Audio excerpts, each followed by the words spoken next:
Էտաժում ինքնական տեղադրված գովազդներ, իսկ հիմա բոլորի խնդրան ներողություն լրատվականին դիմեք իրանց հարցերի կստացել։ Բայց դուք եք առել եւ գովազդի մարզական պետը։ Ես մեկնաբանեցի։ Բայց իսկ այն պողոտային ինչ էին Դե ինքնական տեղադրված գովազդի վահանակներ էր։ Դրանից առաջ ասում են Տիգրան Ավինյանի նկարներ են եղել։ Տեսեք, Տիգրան Ավինյանի նկարն եղել 2023 թվականին,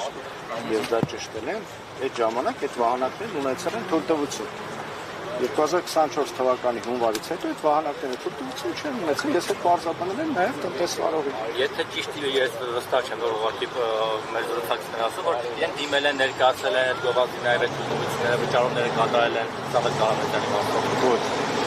դիմում չկա, թույլտվություն չկա։ Հիմա եթե դիմեն իրենք թույլտվությունը կտան։ Տեսեք,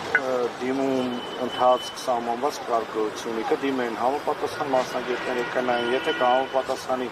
գովազդի օրենսդրության 37-ի չափորոշիչների ստանան թույլտվություն, եթե ոչ, ուրեմն կմերժեն համապատասխան կետով։ Այսպես է, ակնհայտ է, որ այստեղ քաղաքական ենթատեքստով պաստառը փակցված կոնկրետ գործի անունով։ Քաղաքական գովազդը կարգավորվում է դրական օրենսգրքով։ Կոչի ազատություն Սամվել Կարապետյանը։ Չէ, դուք ասացիք քաղաքական գովազդ, ես ասում եմ քաղաքական գովազդը կարգավորվում է դրական օրենսգրքով։ Չէ, քաղաքական ենթատեքստով պաստառը չեմ ասում գովազդը։ Տեսեք, կամ քաղաքական գովազդ է, կամ արտաքին գովազդ է, սկսել արտաքին գովազդ է։ Հիմա այս բան քաղաքական որևէ գործընթաց չկա, հետևաբար ինքը արտաքին գովազդ է։ Մնացած հարցերը որպես ակցիա չեն կարող սա անել, ակցիայի շրջանակներում։